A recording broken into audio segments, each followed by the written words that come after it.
Oh, it's free. Okay, good afternoon, everybody. Welcome. It is my pleasure to introduce Jonas Bertling from Education Testing Service. And Jonas works on both national and international surveys, NAEP, PISA. He has worked with the OECD, who are responsible for lots of the international assessments. He comes from the University of Münster in Germany, and I think this talk is really important for two reasons. I want to thank DACA for helping to shepherd and organize and invite Jonas to Rutgers. But at one level, he's going to talk about how do we measure certain things for these surveys about contextual issues around what students or teachers are experiencing, and I think that's an issue that we've always tried to grapple with. But the second, more general kind of takeaway from this is he's a real expert in survey and survey design, and so lots of you do work using surveys, and I think you'll benefit from the sort of wisdom that he'll share with us on that as well. So, Jonas, thank you. Yeah, thank you very much, Drew, and thanks, Dakin, for inviting me. I'm really, really happy to be here. It's actually the first time I'm on Rutgers campus. I have a lot of friends who studied in Rutgers, and they were always driving past Rutgers on Route 1. But I was always wondering, how does it look like if I go?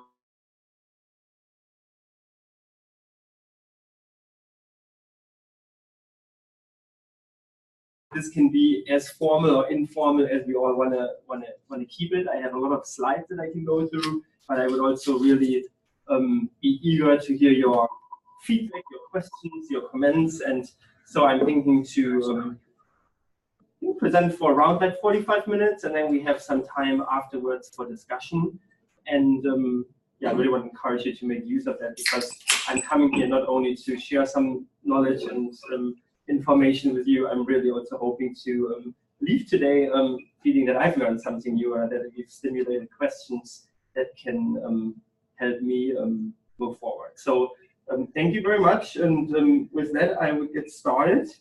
And I want to let you know first a little bit what are my main talking points, so that you can all situate a little bit as an advanced organizer what you're going to hear from me today. So first, I will show you what the context questionnaires are that have been included in large-scale assessments for many years. And I know that most of you look at this from the angle more of psychology, which is also my angle that I brought with me from Germany when I came to the United States. So I'm very familiar with those psychological constructs, but nowadays I'm mostly in the educational / large-scale assessment sphere, and it's I think worth sharing a few pieces of information how the two connect and what the surveys are that we use in these assessments and what some of the constraints are. I also will highlight some theories that helped us guide what constructs we're including. And the point I'm going to make is that I think we pretty much know at this point what the constructs are that predict achievement. And while there's a lot of work going on in the field about taxonomies, I'm not really one of those who likes coming up with new taxonomies. If there are already taxonomies that are working, and I feel a lot of the taxonomies we currently see pop up, like the whole thing about, let's say, grid that Angela Duckworth came up with, for example. We all know that it's rooted in the Big Five and conscientiousness. And so there are some taxonomies I want to refer to. I don't want to spend too much time on this based on that idea that we really know what the important constructs are. What is, though, new is that in the large-scale assessment world, these constructs are gaining importance, and there's more interest in them. There are more policymakers, educators who want to use data on social and emotional characteristics or survey-based measures. And one point I want to make is that we really need to beef up the measurement for these constructs and make sure we apply the same rigor to context questionnaires as we apply for the cognitive assessment if we want to use them in the same ways. And that's where I want to share some of my knowledge and ideas and also challenges with you about the advancements in survey methodology that have already happened and that need to happen, and how we can translate messages from surveys into reporting. And as Drew already mentioned, most of my examples come from PISA and NAEP because those are the assessments that I am working on. Okay, let's take a look back when this whole large-scale assessment idea started, and that was really with like NAEP and TIMSS or like FIMS in the like 60s, and that's where some of these studies, one strand of studies started. The second strand with OECD started really in 2000 with PISA. And all of these assessments have questionnaires. In NAEP, we have a 15-minute questionnaire. In PISA, there's a 35-minute questionnaire. And in TIMSS Pearls, there's a 30-minute questionnaire. Can you give a little brief summary of this? I'm not sure everybody's familiar with these surveys. Okay, absolutely. So in general, these are assessments that are like, NAEP is an assessment done by the National Center for Education Statistics, stands for National Assessment of Educational Progress, and we measure what 4th, 8th, and 12th graders in the nation, in states, and for the last couple of years also in central urban districts know and can do. And we mostly focus on reading, math, science, but also on innovative domains such as technology, engineering literacy, social studies, music and arts, and that's the core of the NAEP assessment. In addition, there's a questionnaire, and that's what my focus will lay on here, that's administered after the assessment. So that's NAEP. PISA, Program for International Student Assessment, similar story as with NAEP, just that it's international, focused on reading, math, and science, plus an innovative domain. I'm very excited about the innovative domain in PISA 2021, which is creative thinking. There were other innovative domains in the past, like, for example, collaborative problem solving in 2015, or global competency in 2018. Again, main focus of the assessment is on the cognitive skills and knowledge in all of those subject areas, but in addition to that, students fill out a questionnaire that's meant to provide context. And TIMSS Pearls, the International Mathematics and Science Study, or the International Reading Literacy Study, very similar to PISA. One difference here is they're run by a different organization, and also the focus is a little bit different, with, for example, TIMSS and PISA having slightly different angles on what type of mathematics is being assessed. Let's look more deeper into this. How does the student experience look? And some of it will relate to what I just mentioned. So this is how these assessments typically work for the student, here taken as an example, NAEP. So the student arrives, then the student gets a tutorial and directions. This is all done on tablets since 2017 in NAEP. Used to be on paper before, but now we're using touch-enabled devices. So 10 to 15 minutes for a tutorial, 60 minutes for the cognitive items, and then 15 minutes for those survey questions that I will talk about mostly today. And then the student is dismissed, so up to 120 minutes for NAEP. PISA is around like 2 or maybe even more than 2 times as long, given that there are more questionnaires, more subject areas that are assessed.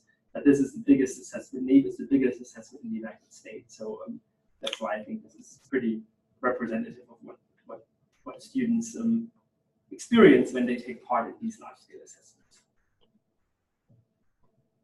Let's maybe hold on there for a minute, given also the question that you had asked through. I just want to make sure, was this clear so far? Did everybody follow me, or do you have some clarifying questions right there about these type of assessments? Okay, so then let's talk about the constructs. So there are several meta-analyses that have studied the importance of psychological or social emotional or non-cognitive constructs, choose whatever like label you want to choose there, how important they are for education and beyond.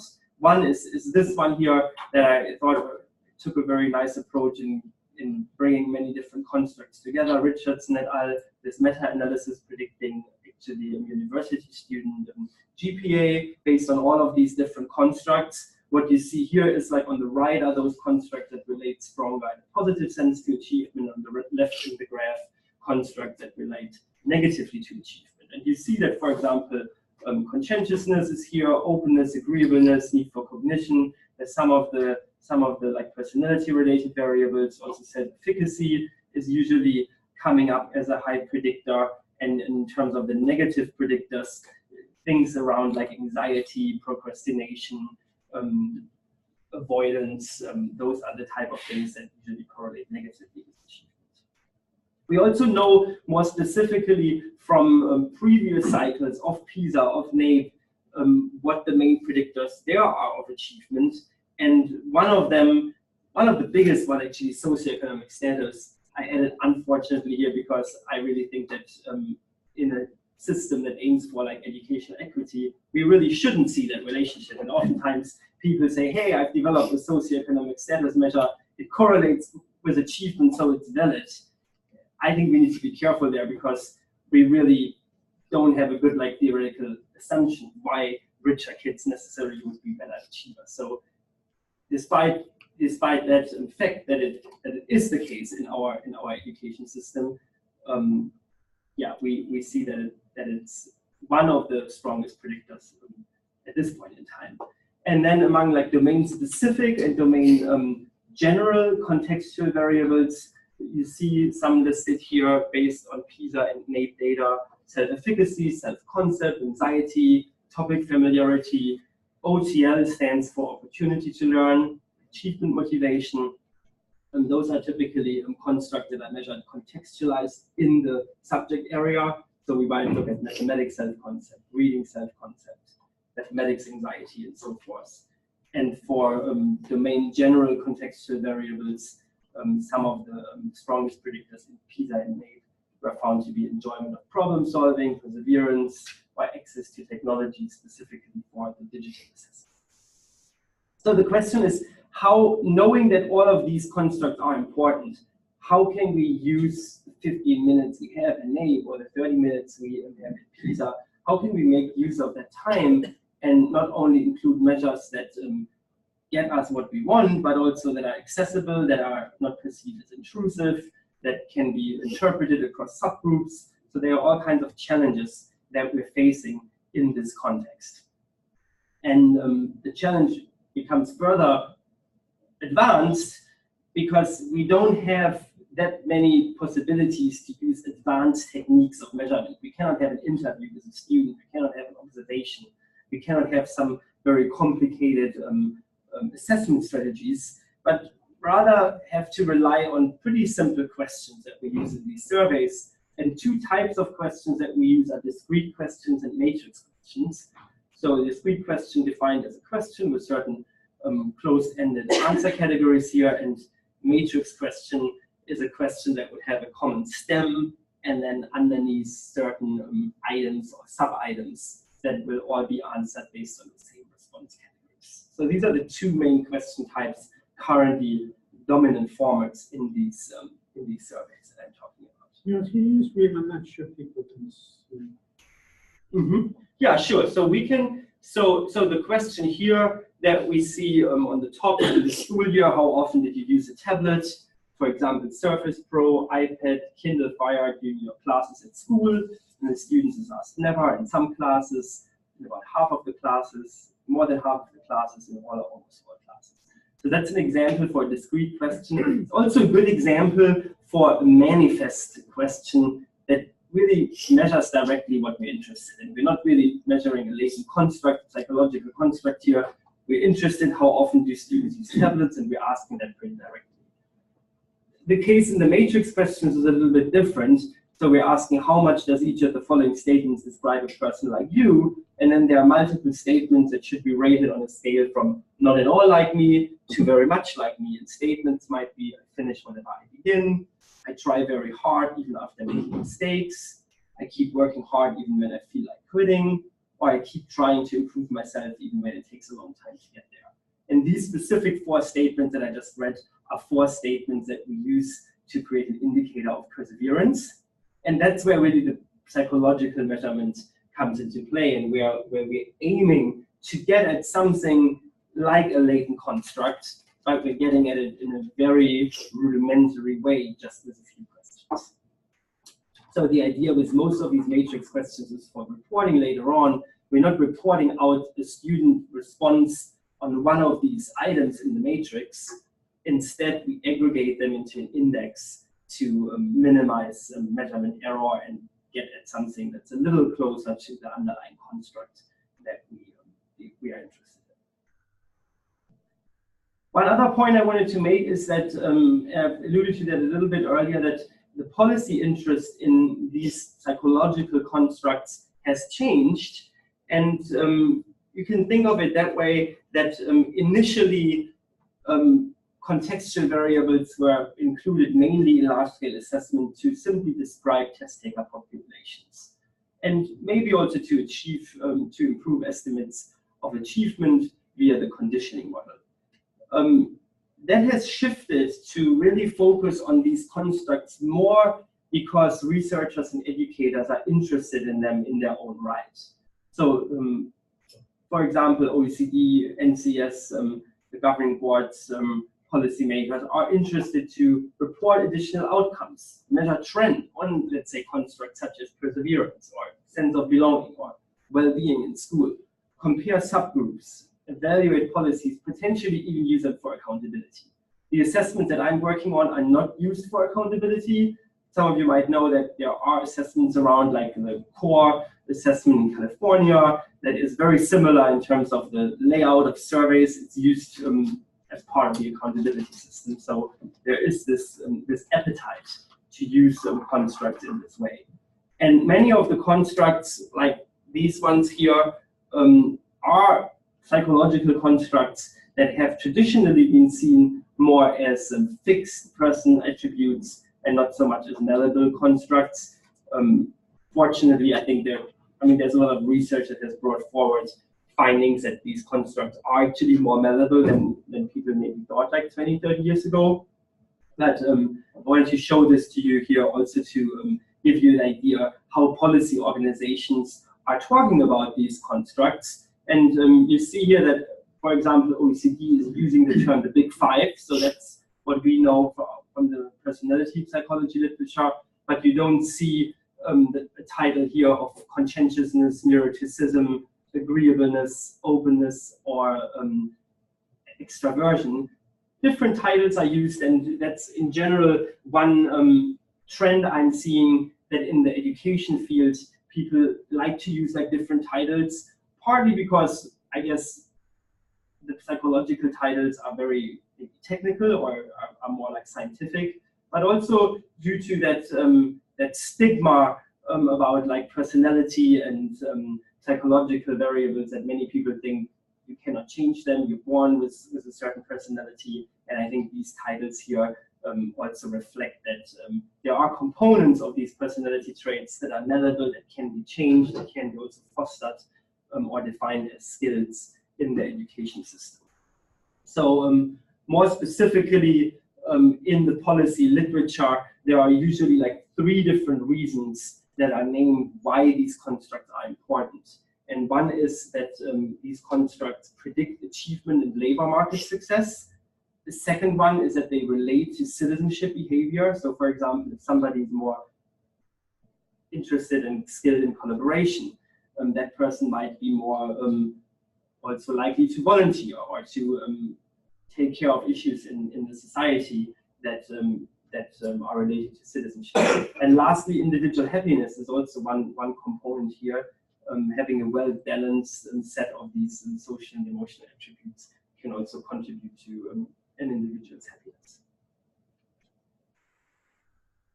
As I mentioned before on my very first slide, given that the stakes have somehow grown and are kind of higher for this measurement now, we really need to take a closer look at how these constructs are measured. And that's why we're developing scale indices, trying out new item formats, or trying out additional questionnaire designs, all of which I will talk a little bit more in the rest of my presentation. We could also say that questionnaires are not flying under the radar anymore like they maybe did for many years, where people knew, yeah, there's a neighbor assessment and there's this 15-minute questionnaire afterwards. We don't really know what it's doing.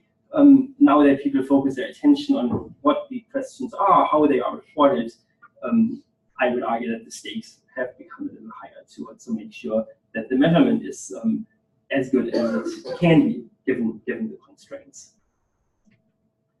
So I'm going to talk about that now and give you some insights into what we're doing in NAEP and PISA to apply the same rigor in measurement, and also some recommendations that you might be able to use in your own research when you develop surveys, when you use data from these surveys, and want to take a critical look at them, whether the data is actually reliable and valid.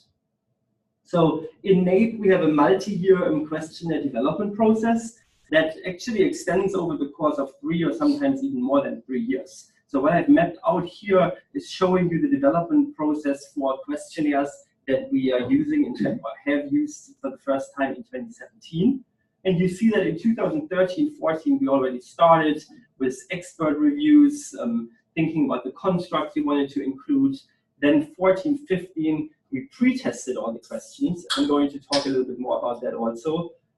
Then we piloted them in 2016 in a national large-scale pilot.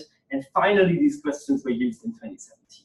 So unlike the little studies that are possible to be conducted like in a research context, I'm always thinking about this of a really big ship, big cruise ship that's like crossing the ocean, and it's going very slowly, but it's going very steadily in one direction. And there's little room for sudden course corrections. But once we arrive, once we are at our destination, we can say, yeah, we've really moved from one step to the other. It's just a little slower than the small scale studies that can be done in other contexts. Okay, first thing I want to mention, the pre-testing.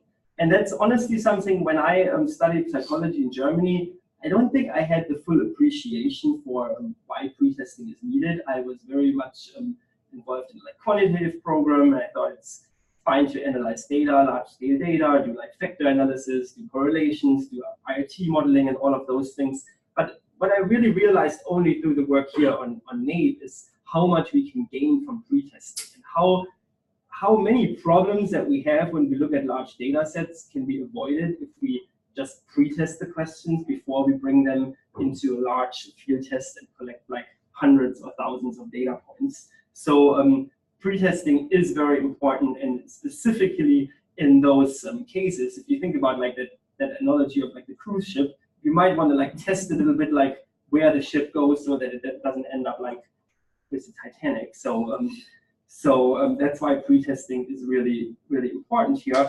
And the questions that we usually answer in pre-testing is whether the question that we're asking is clear, whether the respondent understands what we're trying to get at, but also whether the respondent can accurately recall information.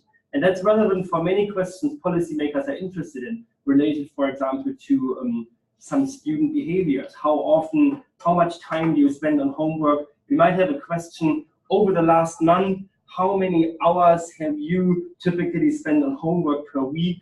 And then we have hours in 30-minute intervals. Which student would be able to recall that information? So these are the type of questions we are asking in pre-tests. Also, one important question is, are respondents willing to share the information?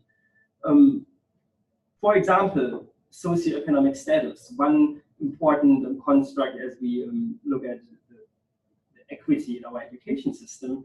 But do we really feel comfortable that kids are willing to share information about what they have or don't have in the household, what their parents are working, whether their parents are working? So there are some of these questions that go a little bit into sensitive areas, and we also want to calibrate that during the pre-testing so that we don't move into the large-scale piloting with questions that might not be valid due to these sensitivities. So bottom line, small-scale pre-testing and large-scale pre-testing are both necessary steps, and we do follow the following approach for the small-scale pre-testing. So we have an interview approach where we do retrospective cognitive interviews in a one-on-one setting, and these allow us to identify problems with items prior to large-scale administration. We usually target a pretty diverse sample with a little more diversity than the actual sample in the United States, so that we for example, oversample English language learners or certain, let's say, minorities, to make sure that we have we have tested these questions with all potential students. And then we use generic and item-specific probes.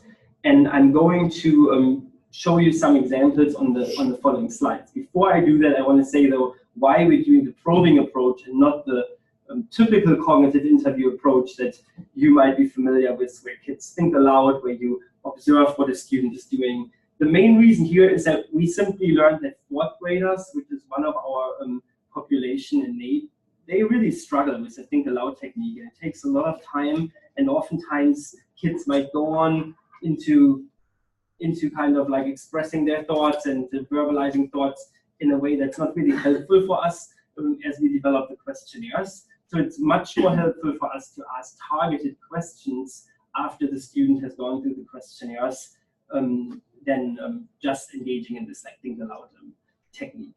That might not be the case in other studies, but in these particular contexts, that's one of the lessons learned, that retrospective probing seems to work better here.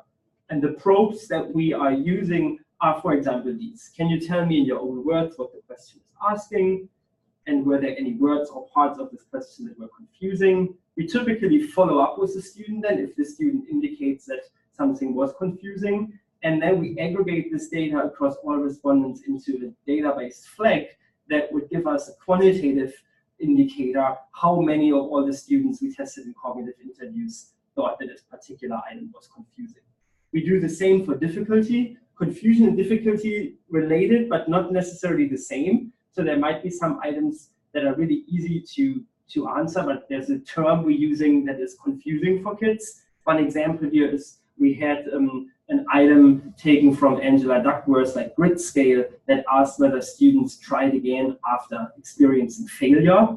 And most of the fourth graders told us, we don't know what that means, experiencing failure. But once we changed it to after making mistakes, everybody thought, yeah, that's a really easy item now. Another example would be that we had a question on students' access to technology, talking about tablet computers. Kids don't know what a tablet computer is. So we changed it to tablets, and then in parentheses, iPad, Surface Pro, and again, the question became very easy. So these are easy fixes, but think about not finding these kind of errors and moving into a large-scale survey and then collecting data on it. So that's why we really want to do these pre-testing steps in the very beginning.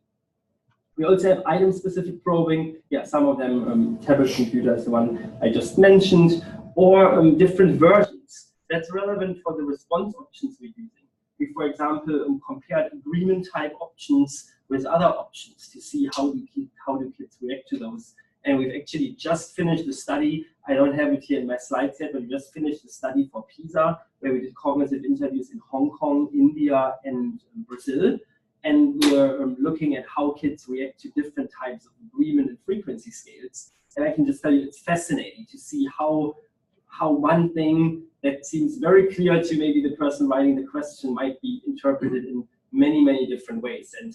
And that's really, yeah, I think also fascinating to look at these data and compare questions. So that's the qualitative part.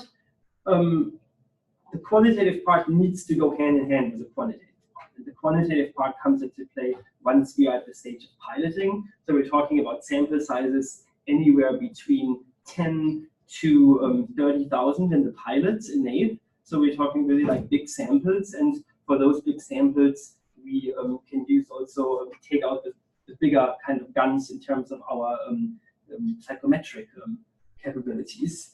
So we're doing factor analysis. We're doing also timing data analysis now with the digital delivered items. We're looking at correlations with other constructs. And then for the operational administration, we're also doing item response theory, scaling, and measurement invariance. So the 4 questions that you've seen on one of my earlier slides about perseverance, they have gone through all of these different steps. And we could confirm that there's, for example, measurement invariance across like gender, across main reporting groups, and only once a question, once we can check all those boxes, we put a question in a report and actually compare students on them. So that's really important given given how high the stakes are for for this data. Okay, maybe stopping there for a moment before I move to the next step. Any clarifying questions? I would suggest that maybe discussion questions, we hold them till the end, but if there's any clarifying questions about this section, we're happy to take them now. Very short one. Yeah. How many rounds of pre-testing do you do? Mm-hmm. Very good question, and I would say I would like to do more than one, but we're usually doing only one. So that means that most of the times in our pre-testing in the Cog Labs, it's more of a, let's say, like confirmatory approach for the current assessment. So we're doing Cog Labs in the fall for a pilot that will happen that the data needs to be, or the questionnaires need to be finalized in the spring. So there's around half a year between starting the Cog Labs and finalizing the questions. Usually that allows us only for one round. But what we often do is if we identify a problem and we cannot fix it, we're taking it to the next round of Cog Labs, which would be the year after in the fall. And we might not be able to implement all the changes directly in the next assessment year, but we might implement changes like 1 year later. So in that way, it's a cyclical kind of nature. But if you look at one administration, let's say the NAEP 2018 administration, there's only one set of Cog Labs for those. And then there's another set for 2019, another set for 2020. Very good question. Yeah, just very quick. So the idea is that you first let the students, the child, answer the item before you probe. Yes. So they silently go through the item. Mm-hmm. Yes, that's what we do. And one reason also why we're doing it is we want to model a situation that is close to the situation that the student will experience during the administration. And we're taking like interviewer notes and so on so if a student like struggles, that will be documented. But it's this two-step process, silently going through the questions and then having the interview about the questions. We actually have a question from one of our virtual participants. Excellent.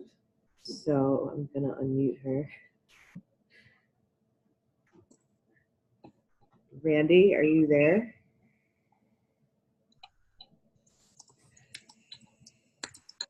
Randy? I can hear her. You can hear. Is my microphone working? Yeah, go ahead, ask your question. So my question is, at the interview stage, is there criteria to discard questions, or is this stage only used to adapt questions? Both is happening. I mean, we don't have, let's say, like a clear criterion where we say X number of students said that items were difficult, we're discarding it. So we're really looking at the question case by case. What we're doing based on these flags that I mentioned. So we're tallying up how many students said an item was difficult or very difficult, how many students had confusion. And we're doing this to create a pretty easy like color scheme of grouping questions into green, yellow, and red questions. And the yellow and the red ones are the ones that we're taking a closer look at. And the red ones usually are the ones that don't make it to the next stage. And the yellow ones are the ones that we're still revising. But whether a question goes into the green, yellow, or red bucket, there's no set in stone decision rule. It very much relies on looking question by question at the summary data from all the students that answered the question. And the same is true for the pilot. So both revisions and reductions in the number of questions are possible at these two stages.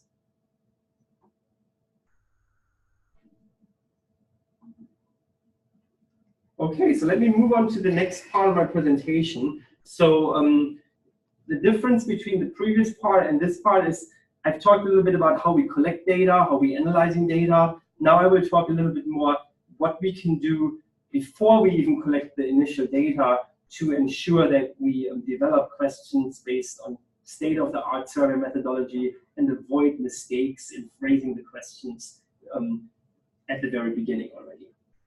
So one consideration here is that we have a universe of different item types. I've shown you already two in the beginning, and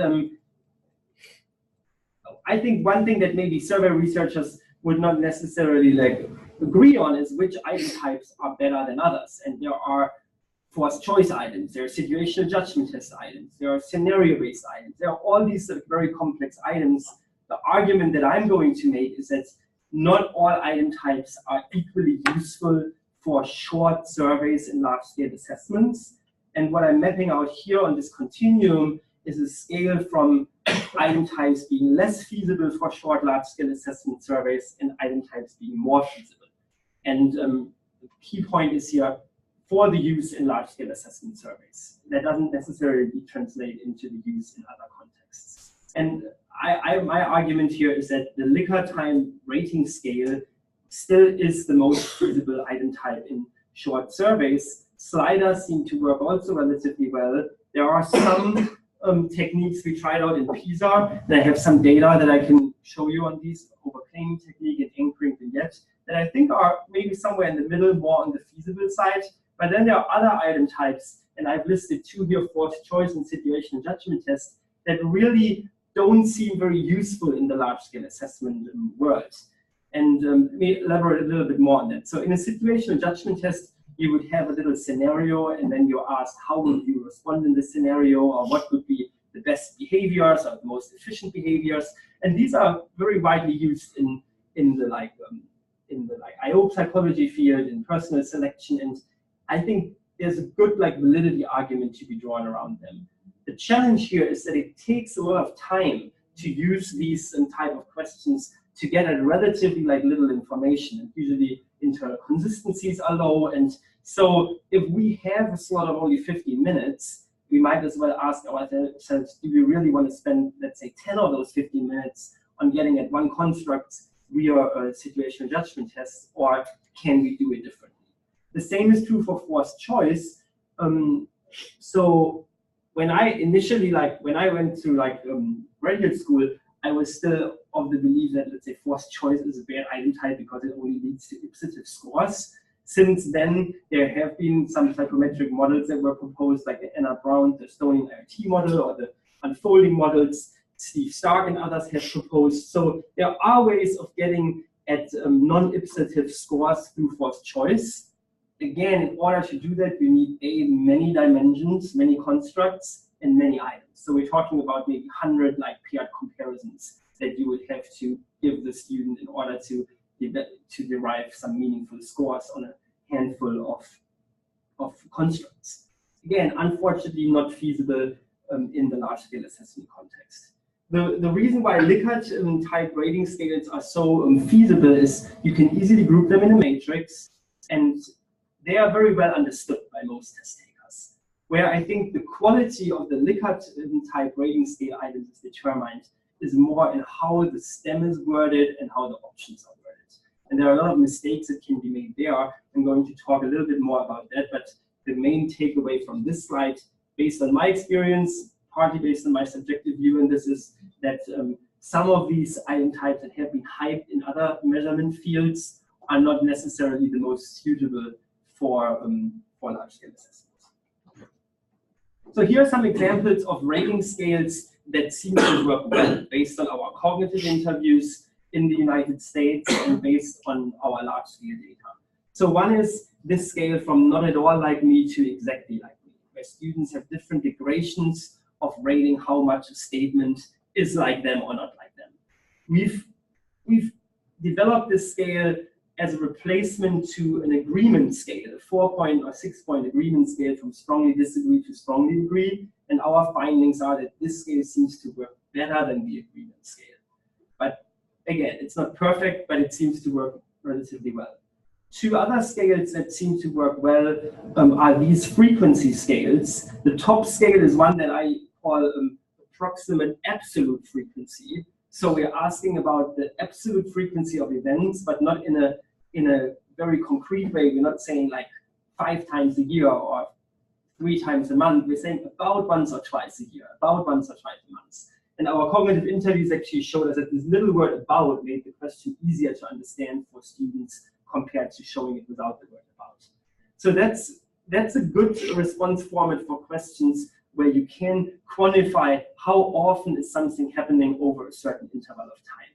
The scale you see in the bottom is similar, but we use it slightly different. We use it as a measure of relative frequency of how often something is happening relative to an event.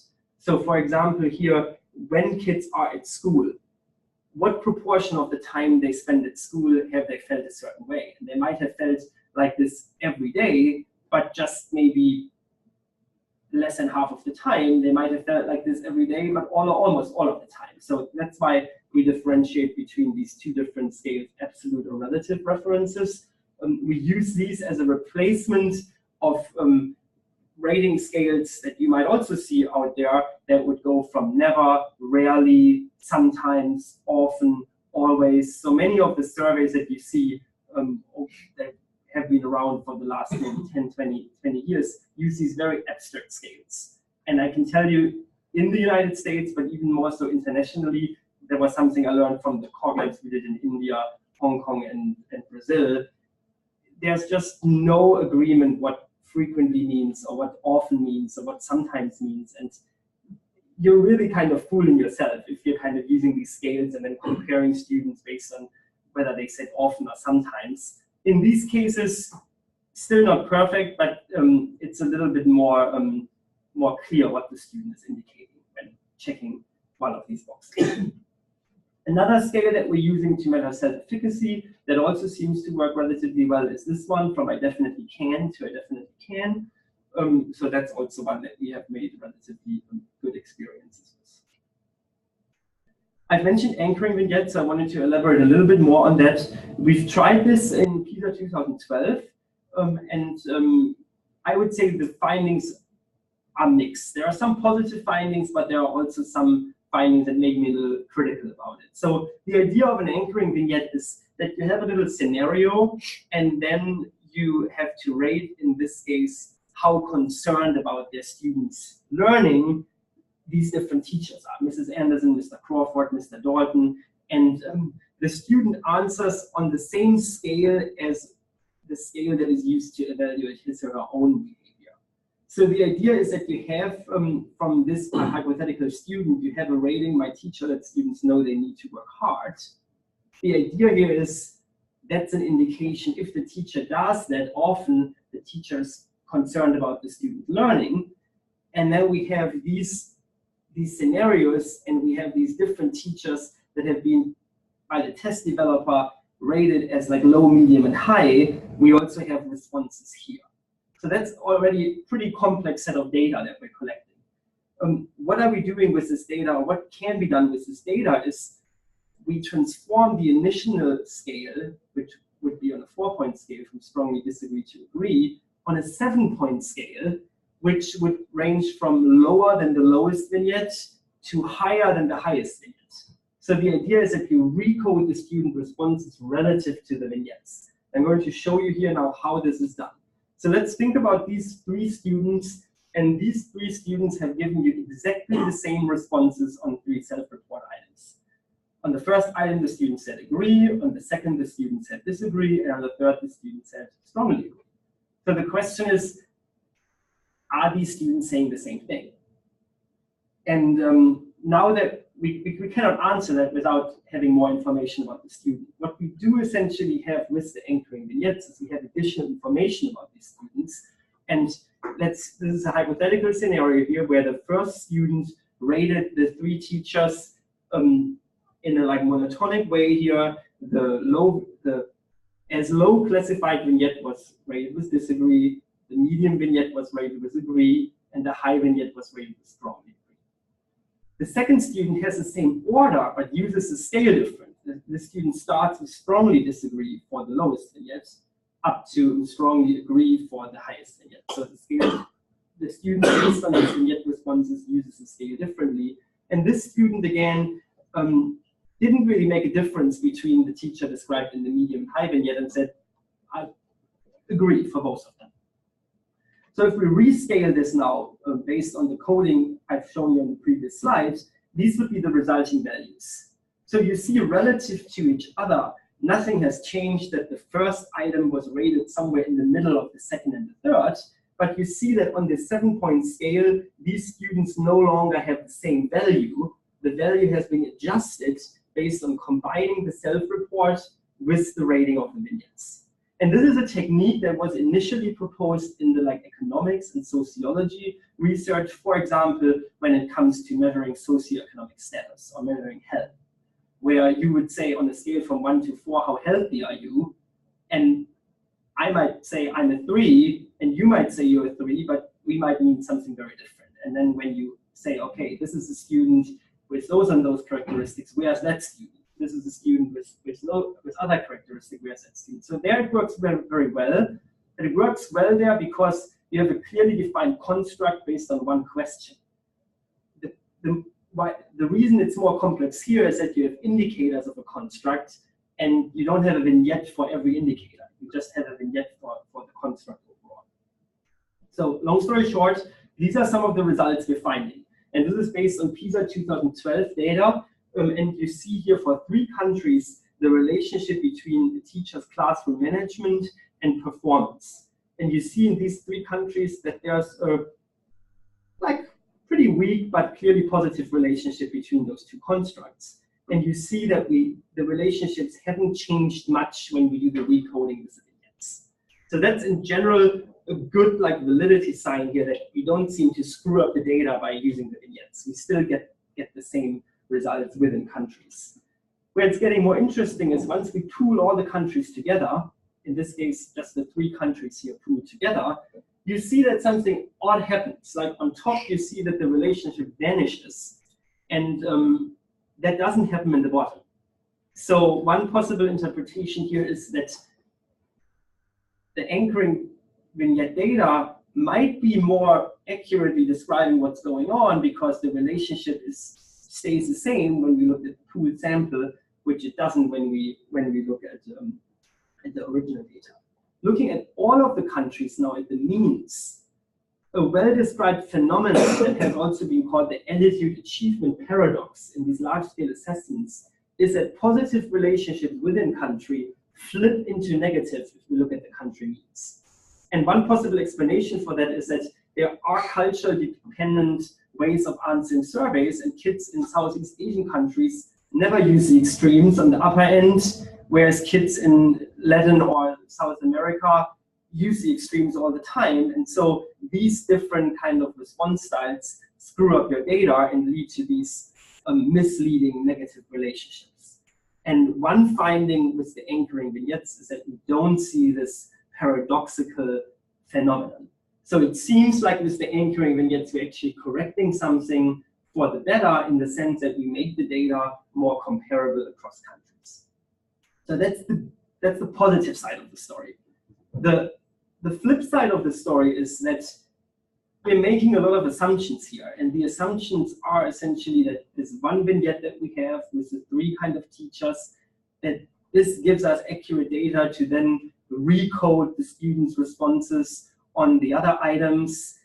We have to make the assumption that the construct is still the same, that we have 10 items on a construct, and then we have one vignette. How do those 2 align with each other? And one thing that was widely criticized for PISA 2012 is that the report included a set of supplementary indices where the same vignette was used for, I think, 12 or 13 different indices. There was a supplementary set of data that was provided, but many people felt that this was maybe a little bit too much of using one vignette to correct 10 or 12 scales. And there are some publications written about this showing that the factor structure changes and you're really introducing a general factor by using this vignette to rescale everything. So what I would say is, if you have a construct that's really important and you can develop a vignette and you apply the rescaling the way we did here, just for one construct based on a vignette specifically written for this construct, like the case here with classroom management, then I would support doing that. But if you have one vignette and think it's a one-size-fits-all solution and you can correct everything in the survey, I would recommend not doing it. So a few other additional information here. So these were the ratings of the vignettes across different countries. So you see these lines, the rating of the high vignette, the rating of the low and medium vignette, and countries on the x-axis. But there's a big difference in how these vignettes are rated. And in my opinion, a lot of what is shown here shows the ambiguity of the agreement scale, which is why we're moving away from that agreement scale and actually trying for PISA 2021 to have hardly any item with an agreement scale anymore, just because of these differences. So, so that's definitely one message I want you to take home, that these scales are interpreted very differently across countries. The other message that is important, and that is somewhat related to some of the concerns about using these vignettes, is that whether students order the vignettes as intended or not is also a pretty good proxy for achievement. So the green line you see here is the achievement score for students who did not order vignettes in the intended order. So for example, we said the teacher that was intended to be the most concerned was the least concerned, or some other violations.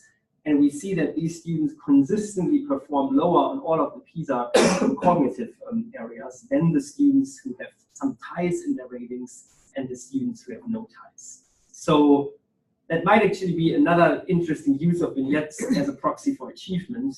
That's kind of not what was intended. And so that's another like cautionary note on the use of vignettes here. The other technique that I had mentioned that worked pretty well, and we're actually still exploring this for PISA 2021, we've tried it out in NAEP in a special study, is overclaiming. And here you see a questionnaire from the NAEP special study. So the question asks you, how familiar are you with each of the following? And then you have terms like e-reader, Wi-Fi, firewall, hyperlink, neurodigital computing, instant messaging, and so forth. Some of these terms are not really terms that exist in the computer world. So these are terms where we combined terms of digital technology with like neuroscience. And so we did that to see whether students would say, yeah, I know it well, I understand the concept for pyramidal browser or limbic wire. That would be weird, right? Because we know that these terms don't exist, and we know from the psychological literature on faking that some students might fake responses on a high-stakes survey. Not really my concern in these assessments, because it's usually low stakes for the student. But we know that students have a different threshold when they would say they have this feeling of knowing something. Some of these terms sound maybe familiar, sound not completely like completely senseless. So we wanted to look into this more, and some of the data from the NAEP special study we did in 2015 and repeated in 2017 is that 42% of the 8th graders we sampled did not overclaim at all. So they correctly said they've never heard about these non-existing concepts. But that means that 58% of the students overclaim to some extent, and a relatively small sample of 12% of students said that they heard it often or knew it well on these non-existing concepts. So there's definitely something going on here. And what we explored is whether we can correct our familiarity score based on that knowledge. And the way we did that is that we created an index with the claimed familiarity on the foils only, an index with the claimed familiarity on the real concepts, and a corrected index, which was simply derived as the difference between these two indices. And what you see here, as we would expect, kids who claim familiarity on the foils are lower achieving in all of these subject areas. Kids who claim familiarity with the real concepts are higher achieving. But then where it really kind of changes the picture is if we combine the two, the correlations with achievement are almost double. So we're going from a correlation of 0.16 to a correlation of 0.40. And so that is why I think there's really promise in this technique, because we can relatively easily intersperse a few items in a survey. We're not really messing up what we want to measure initially. If you want, you can still just look at your uncorrected original index, but you can take into account in your measurements what difference it makes when you account for this feeling of knowing or this overclaiming behavior that some students might show. Okay, few last points. I'm going over these like a little bit quicker here. We get the slides, so you'll have a chance to look at them in detail. But those were the main kind of topics I really wanted to cover. I want to talk a little bit about some of the affordances of the digital platform. So one thing that we are currently exploring for PISA 2021 is whether we can use more routing. again, all of you who work with Qualtrics will say, well, this is something we've always done and we do all the time. But think again about the cruise ship where somebody is programming a platform and everything is customized, and it's a big deal. So we're currently like working on how we can route students to a more user-friendly experience. We're trying that out, for example, for parental education and occupation, that based on the type of caregivers that the student lives with, the student gets different questions, and if the student has only one caregiver, you only ask about that education and not about the second, and so forth. So that's one thing we're exploring. Another thing we're doing is we're looking at response time, and what you see in this simple, like simplistic graph here is just an illustration that there are questions that might have larger or fewer demands on response time, and we can analyze that for the matrix questions. One thing we need to be mindful of is that the response time for the first item is always a little bit longer because it also involves reading STEM. And what we see here is very fascinating also. We see that grade 4 students take longer than grade 8 students. We see that the second to last item in the matrix takes about as long as a simple discrete item. So that's also worth knowing. The first item, but that the other items in the matrix take much faster. So that's something we're using now to assemble questionnaire forms that come as close to the 15 minutes as possible prior to showing the survey to the student. We're usually doing it based on the 90th percentile because we don't want only half of our students to fill out the survey, we want at least 90%. We also see that some constructs have different response time requirements. And one thing that you see as almost like an outlier here is the basic demographics at grade 4. And that's mostly occupation and education of the parent, as well as race, ethnicity.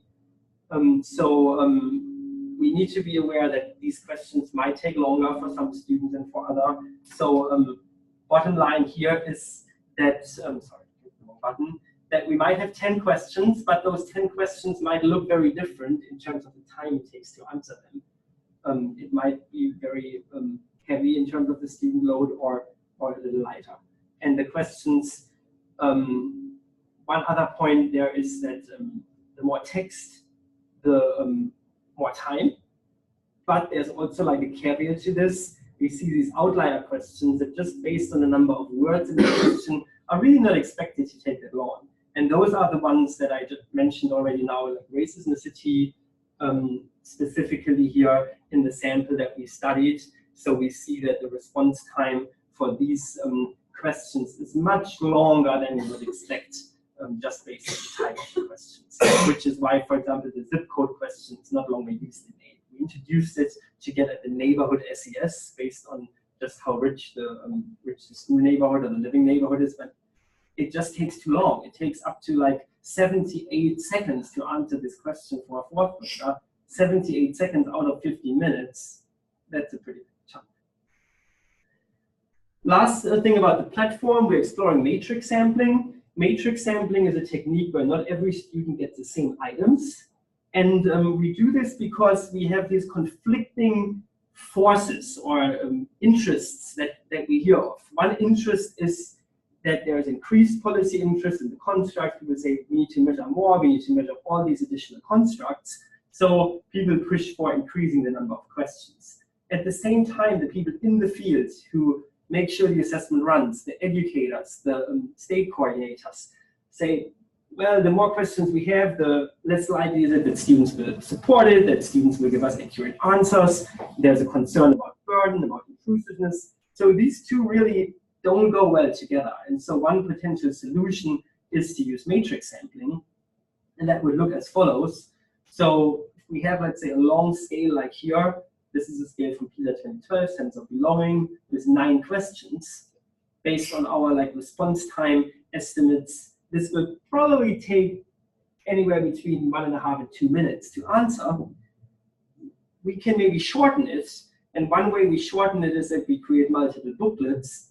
And we might do it the way as mapped out here, that we have a few anchor items, and then we have other items that are rotated across booklets. We might have different scenarios, and we're currently exploring it for PISA 2021.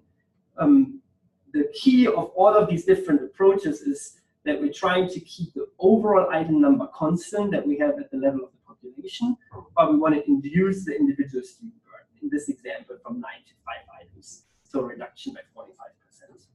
There might be other approaches without anchor items, where we have many more booklets, and we just strip out a few questions in each booklet, so that every student just get a subset of the questions intended to measure this construct.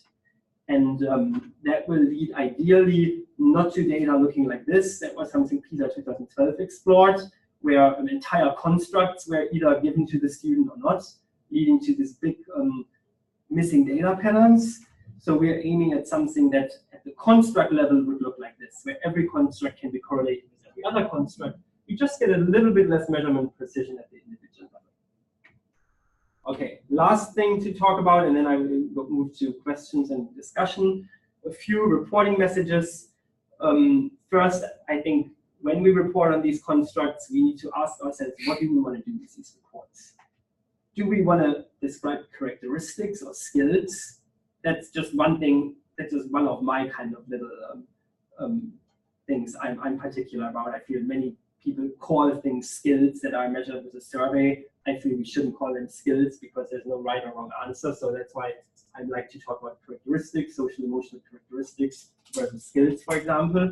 And that obviously it impacts how you can describe these constructs. Then the question is, do we just want to describe? In large-scale assessments, oftentimes we just want to say what kids were saying, similar to the public opinion survey.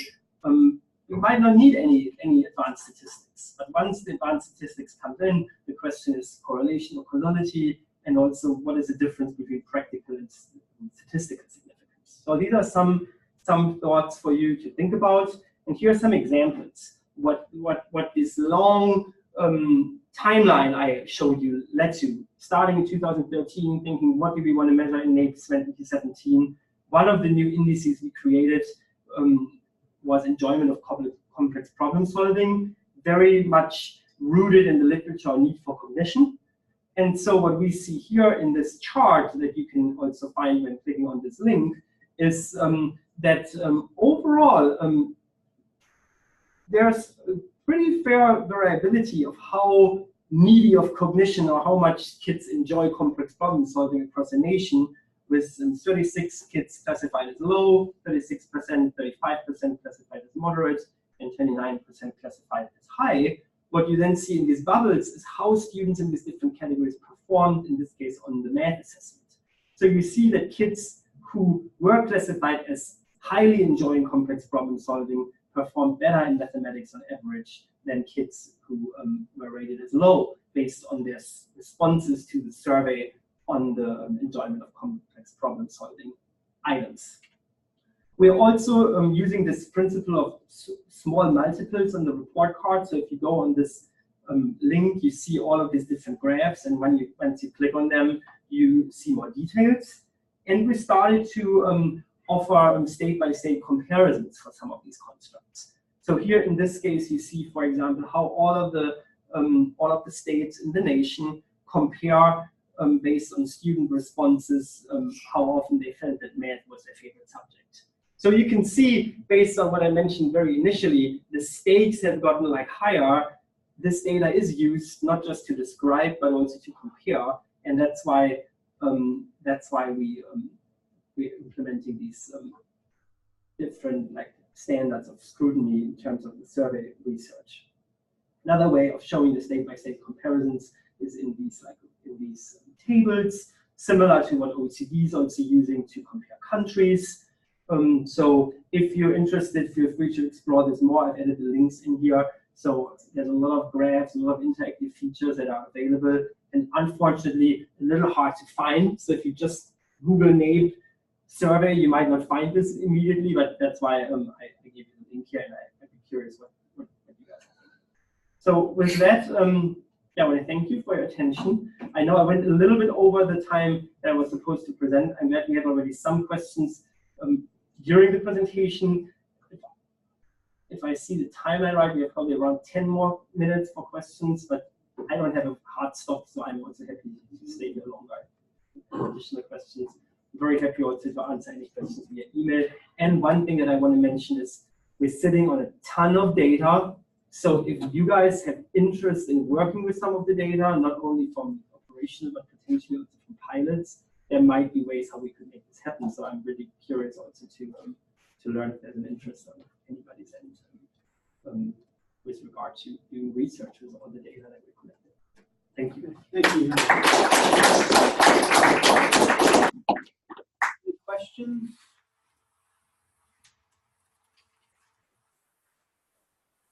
Let me ask you, so you were talking early on as you worked through items, you said certain items work better in a particular form than other items. What were the criteria that you used when you said they worked better? Oh, I mean, that's a really good question. So, so depending on where we are in the testing stage, we would look either at like student comprehension, at the difficulty ratings in the cognitive interviews, but then where we really evaluate and compare these items is mostly at the stage of the pilot. And so when I say items work better, one thing I'm referring to is that these items load better higher on the factors that we intended them to load on if we want to map them onto a latent construct. They also might work better or worse in terms of the variability of the items. We had, for example, some items, the pilot for the 2014 Technology and Engineering Literacy Assessment, where we asked kids about how important they thought technology was for society, and we had like somewhat in the range of 80% of the students in the highest category. That's also an example for an item that maybe doesn't work that well. There are some items that just showed problems in the IoT scale. And we saw, for example, for some statements in the recent like social studies pilot, that there was collinearity between some items because the wording was too similar. So depending on what you look at, there might be different criteria. Big picture wise, we're using both quantitative and qualitative criteria, and the quantitative are probably the ones that many of you use when you design psychological surveys, plus some of the things that are more established in the educational large-scale assessments field, like differential item functioning, measurement invariance.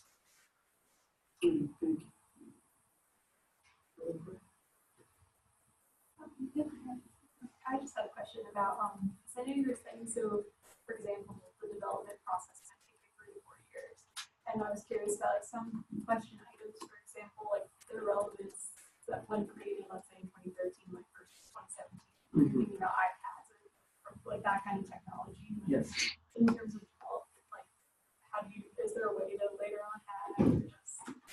I mean, we have some leeway, and I mean, we really means here, in this case, like that's a decision like the National Center of Education Statistics would make, and usually there's a pretty strict requirement for pre-testing, so we don't want to weaken that. We don't want to kind of muddy the water there. But what we're sometimes doing is, if we know that an item has been used in another survey and has been validated with a comparable population, we just introduce it after the cognitive interviews or after the pilot test.